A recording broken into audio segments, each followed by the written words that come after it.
Welcome back, CA Hoops fans. Hope you had a great holiday season. I'm Bobby Broyles along with Kelly McCarthy here for the women's edition of CA Hoops Weekly powered by Under Armour. The non-conference wraps up here over the New Year's holiday. And Kelly, as we get set for the first set of contests in league play, what are some of the storylines coming out of the non-conference portion in CA women's basketball?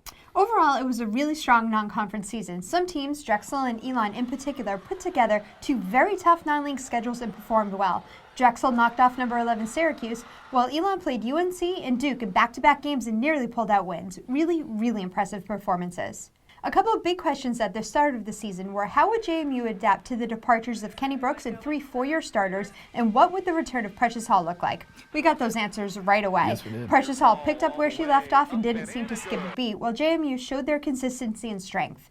There were a couple surprises with the really strong play of Towson, and while I don't want to say William & Mary was a surprise, but they were red hot right out of the gate. With an impressive winning streak, they duplicated their start from 1 year ago, and if they can stay healthy, they can certainly make some noise during conference play.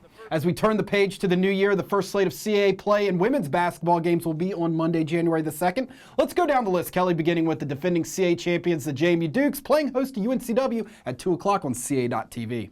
That's right. You know everything goes out the window when conference play starts, especially in the CAA. Yep. But I think head coach Shauna Regan and the Dukes have a lot to prove in this first league game. The Dukes have been dominant in conference play over the last couple of years, but they are a different team this year. Monday will be the first true test for JMU, and it'll be interesting to see how they respond to a gritty UNCW squad.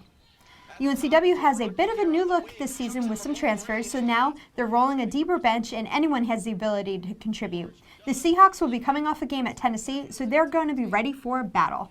Also at 2 o'clock on CA.TV, Northeastern travels to Hofstra, a rematch of last year's CA quarterfinal matchup. That's right. There may be a little revenge factor in this one, as Hofstra definitely remembers getting knocked off by Northeastern. But these are two teams that are so different from a year ago. Hofstra returned only 2 starters, but put together a pretty solid non-league campaign, while Northeastern returned nearly all of its lineup but had a rough non-conference season. Guard play is obviously key, and there will be a good matchup between NU point guard Jess Janko and Hofstra's Crystal Luciano.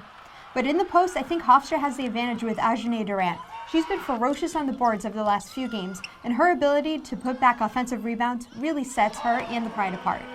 Final game starting at 2 o'clock on CA.TV. At the DAC will be Drexel taking on Towson, two teams who played very well during the non-conference season, Kelly. That's right. We talked about Drexel a little bit with their tough and successful non-league season, but Towson was probably one of the bigger surprises. The Tigers opened the season at 5-0 for the first time in 8 years. It was really exciting to watch. This is a game of contrasting styles for sure. You have Drexel, who has consistently slowed the pace and plays a deliberate game. And then you have Towson, who, behind Raven Bankston, loves to run and push the tempo. This is going to be a tough test for both teams. It'll be interesting to see which style dictates the outcome. Then at 3 o'clock, we have Delaware playing host to William & Mary on Blue Hens All Access. That's right. Delaware quietly put together a very solid non-conference season after opening up at 4-0, while we all know about the success William & Mary had. These two teams match up well. They both have solid veteran guards in Erica Brown for UD and Marlena Tremba for the Tribe.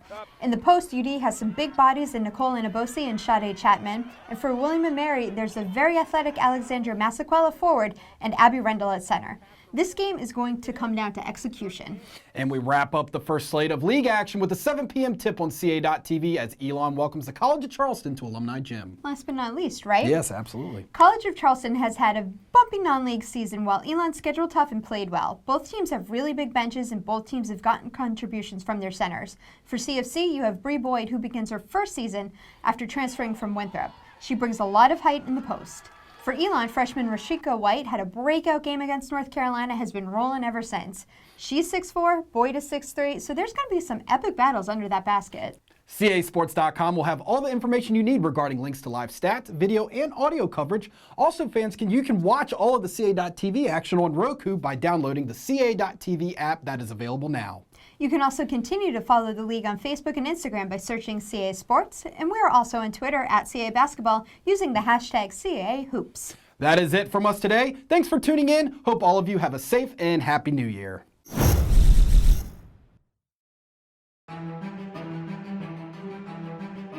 As we get closer to March for the CAA tournament, everybody is on a higher level. It's going to be tremendous. It's going to be electric. Playing for an opportunity to go to the NCAA tournament is a dream. The CAA Women's Basketball Tournament is coming to James Madison University March 8th through 11th. 10 teams, one goal: survive and advance. For more information, visit caasports.com.